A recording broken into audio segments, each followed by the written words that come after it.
Hey guys, I'm Miss Ortiz, and I am back today talking to y'all about how to write a inference paragraph, write an explanation paragraph.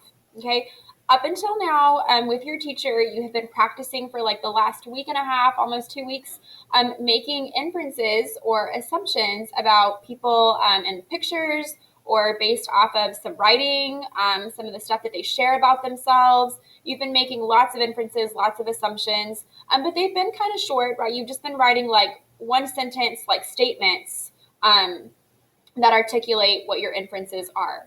All right. So we're going to take it one step further today, and we're actually going to write paragraphs to just explain our thinking a little bit. Okay. Because an inference is only valid. It's only like, you can only really call it a good inference if somebody can explain the clues that led them to make the inference. Okay. For example, I cannot make the inference or assume that you are a bad student if I don't have clues to back up what I think. Okay, there has to be something that's leading me to that conclusion. It's the only way other people are going to believe me, right? So what we're going to work on today is just that explanation piece, making sure that we can articulate our thinking to somebody else. All right. So in order to do this, we're going to come back to this picture from last week and text. You should remember them, the woman and the child with the cake. Okay, I'm going to go ahead and reread the text that went with it to make sure that it's fresh on your memory. I get to see him every weekend when I visit my sister. Sometimes he comes to hang out at my place so she can take a break. How could you not love that frosted face? All right, so if you recall, your teacher has probably suggested to you that as you're trying to formulate these inferences, these assumptions, that you maybe try and think about some personality traits that these people are showcasing for themselves. Or maybe you might think about some of the values that are implied, right, through what they say or through how they appear in the photos, or maybe their past or their present situations. Okay, so I think today, I think I'm going to focus on personality traits, and I'm going to look for clues in this paragraph here. And actually, the line that stands out to me the most is this one right here. This is kind of what I'm focusing on. When this lady mentions that sometimes this boy comes to hang out at her place so that she can take a break.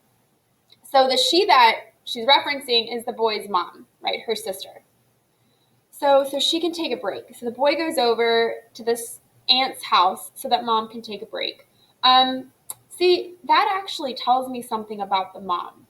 So I think I'm going to actually go so far as to make an inference, not even about them. I'm going to make an inference about the person she's talking about, which is mom. If mom needs a break, what does that really tell me about her? Well, I've heard people use that phrase before a lot. Kind of need a break. That means that you're pretty busy, you got a lot going on, a lot on your plate, and you need some help, you need some rest. Okay? Sorry, that's the bell. Okay. So over here on this next slide, I'm going to have you take a look at my inference. I can infer that the boy's mother is a hard-working single parent. Okay. So I got my inference done. Up until last week, this is all you needed, okay? But now we're asking for a little bit more. So our next step, if you come down here, I kind of have the setup for you, a guide. Have our inference first. Now we're going to get into our evidence, okay? This is where I'm actually going to talk about a specific clue from either the photo or the text. But I told you I was going to use the text. So I'm going to use this line right here, okay? Because that's the line that got me to believe the inference, or to make the inference. I'm going to start with, I know this because. Okay, I know this woman is a hardworking single parent because in the text, the speaker mentions that his mom sometimes needs a break. Okay, so I got my clue in there. I put quotes around it to show that I got it from the text. But now, here's where the real work comes in. I need to explain what I know my prior knowledge is behind this phrase, because it's my prior knowledge that helps me make the connection between needs a break and her being a single parent who is hardworking. Okay, so I went ahead and wrote, because of what I have seen my own parents and my friends' parents experience, I know this type of comment often means that they are the only parent in the home. Typically, this means that they have a lot of responsibilities to take care of and that sometimes they just need some help from others. All right, so I have my inference. I put what part of the text leads me to believe that.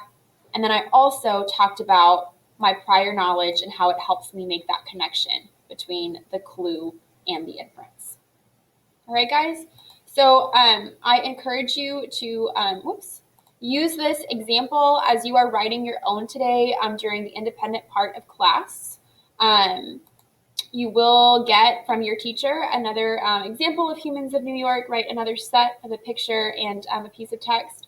And so we're going to have you write this inference with this explanation paragraph. And so you will follow this same pattern or format. Okay, and you're going to color code it, everything just like that. So if you are somebody who writes in your journal and you take notes, this would be an excellent note to write down for yourself. And guys, you got this, okay? So please direct any questions that you have about this process to your teacher. She will be happy to answer those for you. Happy inferencing and happy writing. We'll see y'all later.